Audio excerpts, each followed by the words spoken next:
Okay, day 129, part 2, Hillary's Henchmen. Um, Thank you all for sending this film to at the Capitol Police to Ava Malik. It's just amazing how many people have already sent that, but keep sending this. You might want to send this one as well. This is going to be a follow-up to help their investigation as well. Again, until Andrew McCabe sends 200 people over to their house that they were all living in, the five Awans, until they're all until that investigation is broken open, until we find out what hard drives were stolen from the House committees. We need to keep going as citizens. The good part is that whether or not Andrew McCabe wants to wiretap war heroes, or whether he wants to go after people that are tampering with our top secrets of our country, the citizens will go ahead anyway. I mean, just in the last half hour, it's proven to me the incredible power of the citizen. So these are the agencies, these are the three most sensitive agencies in the House that these 501s, the 401 brothers had access to. As I mentioned before, money's coming in from these different Muslim groups, 28 different Muslim groups, to Keith Ellison and Andre Carson. And it's tough when you got the money coming in to say no to putting the Awan brothers on your staff. And so I have a little bit of sympathy for Keith Ellison and Andre Carson, because you can't check out 28 different organizations. It's just too difficult. They all write you one check and you don't know exactly where the money's coming from. However, I would like to, I've added now Representative Andre Carson's note here, and Devin Nunes as well. And I would just like to add them to this list, this investigation. Can you answer, for instance, was your office burglarized? What was taken? Have you done an assessment of what was taken? Have you spoken with the Capitol Police? Have you made any efforts to engage the FBI in the investigation? Have you engaged Homeland Security? Now, Andre Carson was at Homeland Security, so you would think you would have lots of contacts to be able to find these folks and find the hard drives that were stolen. So I think that's why I wanted to add Representative Andre Carson to the list, and of course Devin Nunes heads up the committee, and I'm sure Adam Schiff wants to get to the bottom of this as well. So I'm not. This is not speculative. These aides have been tied to Hezbollah-connected fugitives as well as Sunni-connected fugitives. He's sold to both Sunnis and to Shias. So this is something that goes back to Wolfowitz, to 2002. So again, a history of fake bills, a history of tax evasion, a history of fake billing, and so forth. So these are people with criminal backgrounds, okay? Since Representative Speer here, her address is R-E-P Speer there, S-P-E-I-E-R.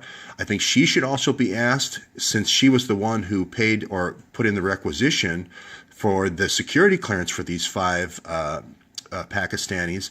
I would wonder if she is apprised of the investigation. Has she called the FBI and tried to involve the FBI in this to find out what the extent of the damage was? So I think that would be a good question for Representative Speer. Since Representative Becerra, he's from Sacramento, he was on a lot of the news shows during the election and so forth. He seemed to be very concerned about national security. I would like to ask him if any of these Awans are still on the government payroll. I know these three Awans, Abid Awan, Imran Awan, and Jamal are not, even though they were at $160,000 a year, 2.4 times the median salary. I know Abid, for instance, had a lot of problems with drunk driving. He had a DUI a month before he was hired in 2005. He had several bankruptcies that he declared. I know Imran had a lot of high-speed car situations and so forth, a lot of houses that are owned in the Washington, D.C. area and so forth. Is Hina Alvi, Imran's wife, still working for the United States government? Is Omar Awan still working for the United States government? Here's Greg Meeks. Greg Meeks was a prosecutor in New York, I believe. I believe he's a Harlem kid. He was born in Harlem. Great guy.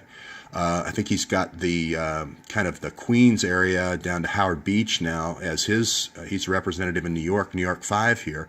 I wonder if he knows about the investigation. Has he contacted the FBI about these folks? Does he know the extent of the damage of the 20 different offices that were broken into and what was taken? Does he have an update from the FBI or the Capitol Police? So I think including him in on the discussion would be good as well. And again, always Andrew McCabe might be an interesting person to involve, because since they had an external server, they've admitted now, these 5 Awans, since she's married to an Awan, I'm just going to count her as an Awan. They were just using a different name, so her home ownership couldn't be traced to these 4 guys' living arrangements. So they're really all 5 Awans, really. Is that external server they had part of this 650,000 emails? Was this external server they had shepherding emails and putting them over on Huma's 650,000 email trove? I think I can show there's a direct connection between Debbie Wasserman Schultz hiring all these people. They're representing the Sunni and Shia interests and intelligence interests, especially ISI, Pakistani ISI, and these emails going over to Huma Abedin, who has known connections through her parents to the Muslim Brotherhood. There's a clear link there, and I'm just wondering if McCabe has walled that off. Well, he's not even investigating the Awan brothers, but would he remove the barriers he's placed with the Miami office having this investigation and research this about, are those emails from those 20 different House representatives, did they find their way onto this email server? Also, if you publish the 19 Gmail accounts and publish the metadata, we would know that answer now. So again, I don't know how long Andrew McCabe can stonewall. Unbelievably, Andrew McCabe is still in charge of the Clinton Foundation investigation, the investigation into Hillary's emails, and the investigation into Huma's emails. Still hasn't given back the $675,000 and still hasn't recused himself from any of those cases. No grand juries, no subpoenas, no court orders, immunity of the co-conspirators, letting co-conspirators in on the interview. These are crazy things the FBI never does. That's the assistant director of the FBI saying that, Kallstrom.